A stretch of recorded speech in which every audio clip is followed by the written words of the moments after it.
මම කතාව රචනාව කියලා දෙන්න යන්නේ ගුරු පුතාලට. right. ඊළඟ රචනාව පුතේ පද දන්නවා.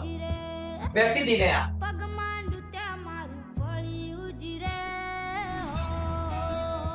වැසි දිනයක්. ඔයාලට ලස්සනට මේක ලියන්න පුළුවන්. මේ මම ලියන්නේ ටිකක් වෙනස් විදියට. මම ලියන්නේ ටිකක් වෙනස් විදියට. ඔයාලත් මේක ගොඩාක් ලස්සනට ලියනවා. මම දන්නවා. හරිද? මම ලියන්නේ ටිකක් වෙනස් විදියට. right බලමු එන්න. ඉදුණු දම් ගෙඩියක්. පළවෙනි වාක්‍යය. ඉදුණු දම් ගෙඩියක්. මේක දම් කියන එකේ අවස්ථාවක් තියෙනවා. ගෙඩියක්.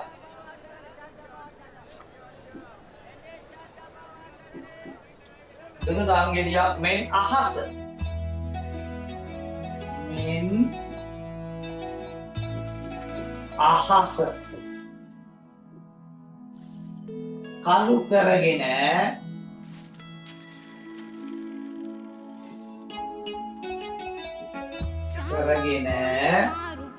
අපට ඈතට ගියා. හරිද?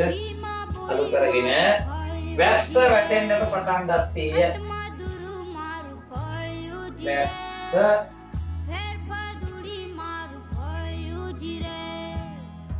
වැටෙන්නට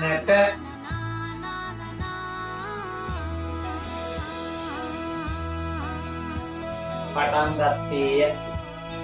ඔන්න මම එක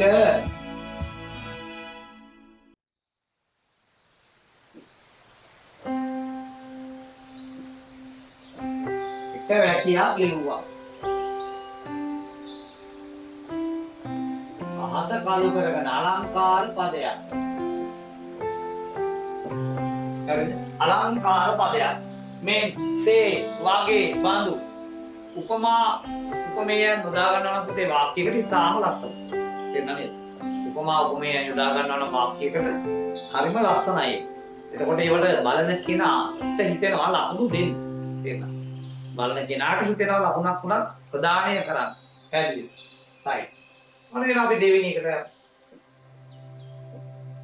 දැන් අපිට පේන්නේ දේ තමයි මේ ලියන්නේ. මම කිව්වා සැකිල්ල හදා ගන්නකොට වැසි දිනයක් කියලා කිව්වොත් පුතේ අපිට පේන්නේ දේ ඉදුණු දම් ගෙඩියක් වගේ කළු වෙලා අහස තියෙනවා. ඉතින් ඒ වගේම තමයි වැස්ස වහිනවා. මිනිස්සු තෙමෙනවා. කුඩ ඉහළාගෙන යන අය පාරේ යනවා. නේද? ඔය වගේ තමයි අපිට පේන්නේ. පේන දේවල්. ඉතින් අපිට හරි ලේසි මේ වගේ මාතෘකාවක් ආවොත් පේන දේ කියන කොටස යටතේ සැකිල්ල හදන්න. දැනෙන දේ මේකට යොදා ගන්න පුළුවන්. මටත් මේ වැස්සේ තෙමෙන්නට ඇත්නම් සිතුනි කියලා ඒ වගේ දැනෙන දෙයක් උනත් එකතු කරන්න පුළුවන්. හැබැයි මේකේ ගොඩක් තියෙන්නේ පෙනෙන දේවල්. ඒ නිසා අපිට පෙනෙන දේවල් වලින්ම මේ රචනාව අවසන් කරන්න පුළුවන්. තේරුණාද? right. දෙවෙනි වාක්‍ය බලමු. නොකමී බේරෙන්නට අන්න නොහිතන එක අපි දැකලා තියෙනවා. නොතේමි බේරෙන්නට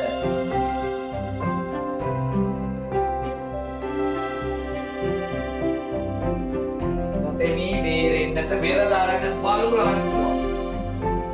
නැත්නම් බලු පැටව.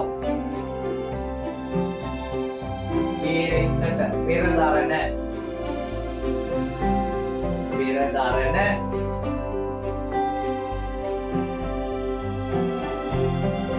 බලු රංචුවක්.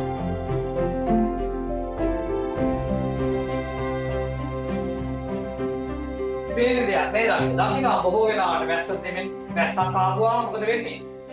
බල්ලෝ ඒ වගේ දකින්න බල්ලෝ එහෙම දුවලා යනවා. ඔය දුවන්නේ ගස් යටට දිව ගියෝය. මේක අතීත කාලෙන් අපි ලියන්නේ. ගස් යටට දිව ගියෝය. මොන අපි දකින්න දේවල්. අපි දැක්කා බලු රංචුවක් හිටියා වහින්න පටන් ගත්තත් එක්ක මොකද කරේ? යාලා නොතෙමෙන්න කොහෙද ගියේ? ගස් යටට ගියා. ගස් යට දෙමින්නේ නෑනේ. ගස් යටට ගියා. හරි. ඊළඟට වැසි වැටුනම අපි දකින දෙයක් තමයි ගස්වල ප්‍රාණවත් වෙනවා නේද? අලුත් පණක් ලැබුවා වගේ වැනෙන්න ගන්නවා, සුළං හමනවා, ගස්වැල් කොළ නිකන් දිලිසෙනවා. ඉතින් ලස්සනයි. ලස්සන අපිට ඒක පේනවා. තේරෙනවද? හරි. අපි එහෙනම් ඒක ගැන ලියනවා එකක්. වැසිදී ප්‍රාණවත් වූ වැසිදියෙන්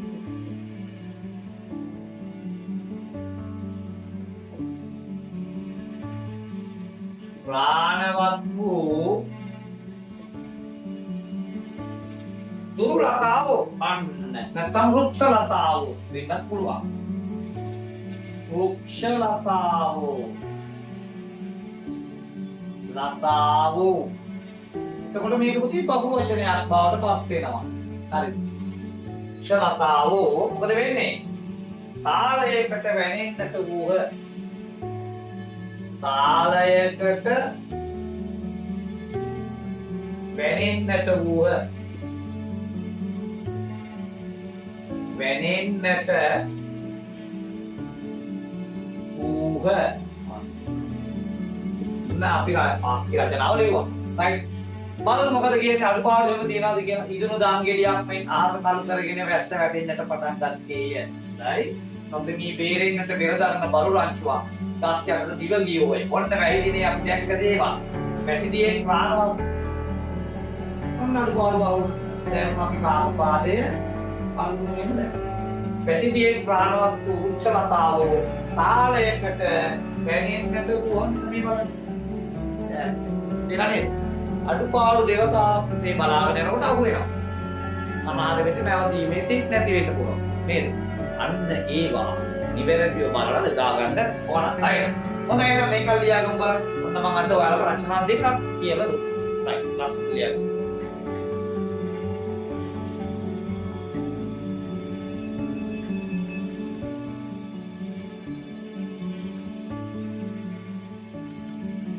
වැරදිලා හරි මේ වගේ රචනා දෙකක් ආවොත් ඔන්න මතක තියාගන්න. කොහොමද මම ඔයාලට තව රචනා පහක් කියලා දෙනවා.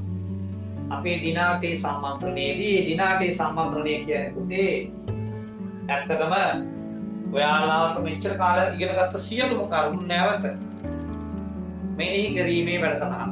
ඒක මගේ අරගන්න එපා ඉතා ගන්න. වැදගත් වැඩසටහනක්. හැමෝම සම්බන්ධ වෙන්නේ ඒකේ ඒ ඉසර් හැම එකක්ම කියලා දෙනවා නැවත.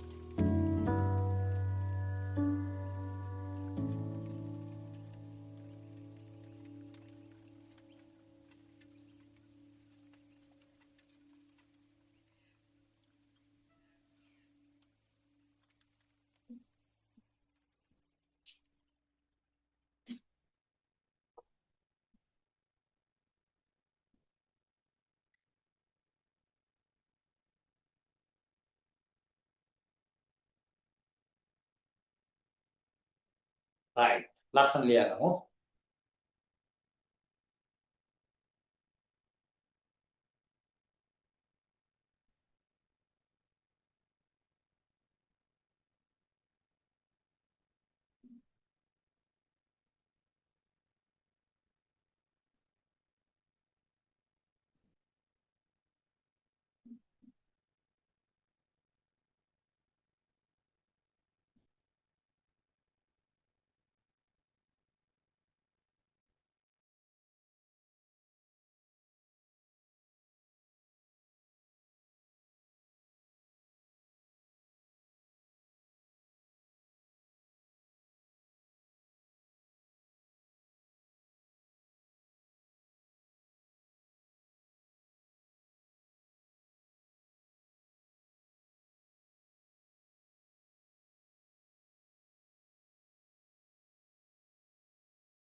රයිට්. මං හිතන්නේ ලියාගෙන ඉවර ඇති බබාලා නේද? කො බලන්න එන චුටි පුතාලා ලියලා ඉවරයි. ලියලා ඉවර බබාලා රයිට් very good. එහෙනම් ඔන්න අපේ වැඩ ඔන්න අපේ අද රචනා වැඩේ අවසන් කරනවා. මොකද දන්නවද? දැන් මම ඔයාලට කියලා දුන්නා ආපහු මුල ඉඳන් කියන්නම් මොකද්ද රචනාවක් කියලා කියන්නේ? වැකි තුනක් ඔයාලට ලියන්න එනවා මාතෘකාව ආවයින් පස්සේ මේ මාතෘකාව හොඳින් කියවලා විප්‍රති අවබෝධ කරගන්න. ඊට පස්සේ ඒ මාතෘකාව කොයි කාලෙටද ආයිද කියලා අපි අවබෝධ කරගන්නවා. අනාගතද අතීතද වර්තමානද කියන කාලයටද ආයිති කියලා බලලා එහෙම ලියන්න ගන්නවා. ලියන්න ගන්නකොට අපි මූලිකවම සැකිල්ලක් හදා ගන්නවා. දැනෙන දේ මේ මාතෘකාව නිකන් දැනෙන එකක් නම් ඒ විදිහට පේනෙන දෙයක් මේ මාතෘකාවෙන් මේ ගම්ම්‍ය වෙනවා නම් ඒ පැත්ත. ඒ ගැන හොඳට කල්පනා කරලා සැකිල්ලක් හදාගෙන රචනාව ලියන්න. අක්ෂර වින්‍යාසය නිවැරදිව පද ඈඩ් කරලා විරාම ලකුණු හරියට තියලා නේද? ඒ කියන්නේ විශේෂයෙන්ම නැවතීමේ තිත තියලා අපි රචනාව ලියනවා. හරියටම රචනාව ලියනකොට වචන 5කට වැඩි වෙන්න ඕන අවමය. මේ වචන 5ක් තමයි අවමය ඊට වඩා වැඩි වෙන්නේ. ඉතින් දුවේ පුතේ හරියට රචනාව ලියපොත් ලකුණු 6ම ලැබෙනවා. ආයෙත් ඒක වෙනස් වෙන්නේ නැහැ. ඒ නිවැරදි කරුණු හරියට ලියලා හොඳට ගලපලා ලියුවොත් එහෙම රචනාවේ ලකුණු 6ම ලැබෙනවා. ලකුණු 200කට යන්න තියෙන බාධකයේ රචනාව කියන්නේ. ලකුණු 200කට යන්න තියෙන බාධකයක් තමයි පුතේ රචනාව. ඉතින් අපි හරියටම රචනාවට ලකුණු 6 ගත්තොත් අනිවාර්යයෙන්ම 200 ලකුණු සීමාවට උනත් යන්න පුළුවන්. අපි දැකලා තියෙනවා අපේ ඉතිහාසයේ ලකුණු 200 ගත්ත ළමයි කීප වතාවක්ම අපිට හම්බ වෙලා තියෙනවා නේද? ඒකෙන් අදහස් කරන්නේ එයාලා මේ රචනාවත් ඇත්තටම නිවැරදිවම ලියලා තියෙන නිසා. right.